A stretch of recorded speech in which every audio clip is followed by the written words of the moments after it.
நெல்லை மாவட்டத்தில் கொட்டப்பட்டுள்ள கேரள மருத்துவ கழிவுகளை தேசிய பசுமை தீர்ப்பாயத்தின் உத்தரவுப்படி அப்புறப்படுத்தும் பணி நடைபெற்று வருகிறது. இதுகுறித்து நமது செய்தியாளர் ஆல்வின் வழங்கிய தகவல்களை தற்போது பார்க்கலாம்.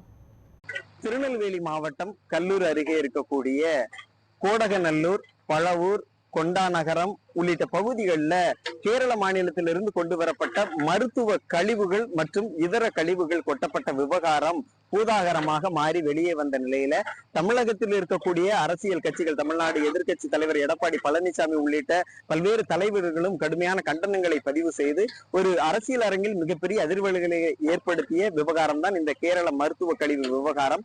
இந்த விவகாரம் செய்தியாக வெளிவந்ததனுடைய அடிப்படையில தேசிய பசுமை தீர்ப்பாயம் தாமாக முன்வந்து வழக்கினையும் பதிவு செய்து விசாரணைக்கு மேற்கொண்டது.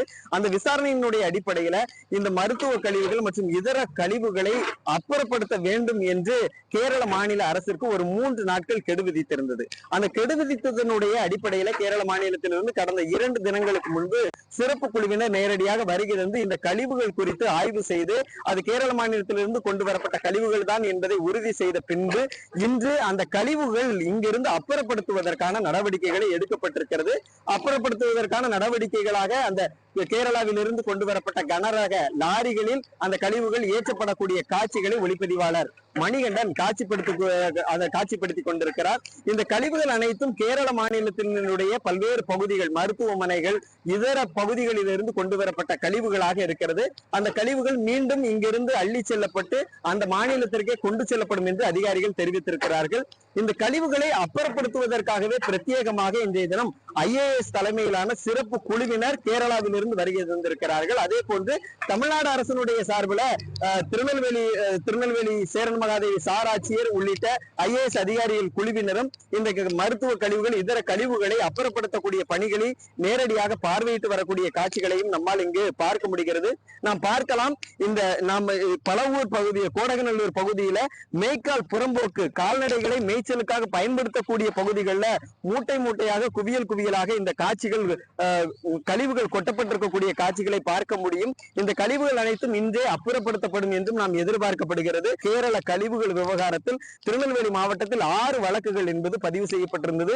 6 வழக்குகள் பதிவு செய்யப்பட்டு இந்த விவகாரம் விசாரணையாக எடுத்துக்கொள்ளப்பட்டதனுடைய அடிப்படையில கேரள மாநிலத்தில் இந்த கழிவுகளை கையாளக்கூடிய தனியார் நிறுவனத்தினுடைய கண்காணிப்பாளர் சுபின் ஜார்ஜ் என்பவர் நேற்றைய தினம் கைது செய்யப்பட்டிருக்கிறார்.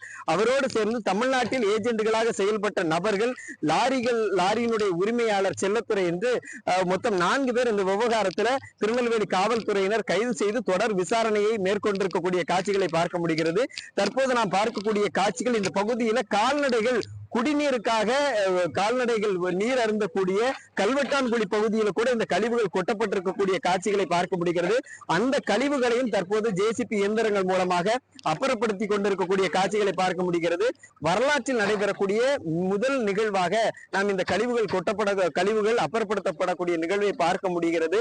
ஒரு மாநிலத்தினுடைய கழிவுகள் அண்டை மாநிலத்தில் கொட்டப்பட்டு மீண்டும் ஒரு பசுமை தீர்ப்பாயம் தலையீட்டிற்கு பின்பு இங்கிருந்து அப்புறப்படுத்தப்பட்டு அதே மாநிலத்திற்கு கொண்டு செல்லப்படக்கூடிய ஒரு முதல் நிகழ்வு இந்த திருநெல்வேலியில் நடைபெற்றுக் கொண்டிருப்பதை இங்கு காட்சிகளாக பார்க்க முடிகிறது.